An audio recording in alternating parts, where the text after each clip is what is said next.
आपलं लक्ष बीएमसी उद्धव ठाकरेंचं वक्तव्य तर यूटर्न घेणाऱ्यांना आणि यूज अँड थ्रो करणाऱ्यांना आता मुंबईकर फसणार नाहीत। एकनाथ शिंदेंचा ठाकरेंवर निशाणा। पुण्यातील दीनानाथ मंगेशकर रुग्णालय गर्भवती महिला मृत्यू प्रकरणी डॉक्टर सुश्रुत घैसास यांच्यावर गुन्हा दाखल होण्याची शक्यता। ससून रुग्णालयाचा अहवाल पुणे पोलिसांना मिळाल्यानंतर कायदेशीर कारवाई होणार। काका लोकांना विश्वासात घ्यावं लागतं, त्याशिवाय पुढे काही चालत नाही। बारामतीत एका रस्त्याच्या कामाबाबत बोलताना अजित पवारांचं वक्तव्य। विद्यार्थी फुटले नाही तर त्यांच्या मागे ईडी सीबीआय लावणार का? रोहित पवारांचा गुलाबराव पाटलांना सवाल। विद्यार्थ्यांच्या फोडाफोडीपेक्षा सरकारी शाळांची गुणवत्ता सुधारा, रोहित पवारांचा सल्ला।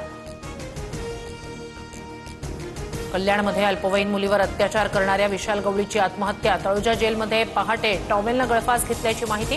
3.5 महिन्यांपासून जेलमध्ये असलेल्या आरोपीचं टोकाचं पाऊल। अक्षय शिंदेसारखी विशाल गवळीचीही हत्या केली, आरोपीच्या वकिलांचा आई वडिलांचा आरोप। तर आरोपीला फाशी व्हावी यासाठी आमचे प्रयत्न सुरू होते, पण त्यानं आत्महत्या केल्यानं आम्हाला न्याय मिळालाय, पीडितेच्या वकिलांचं वक्तव्य।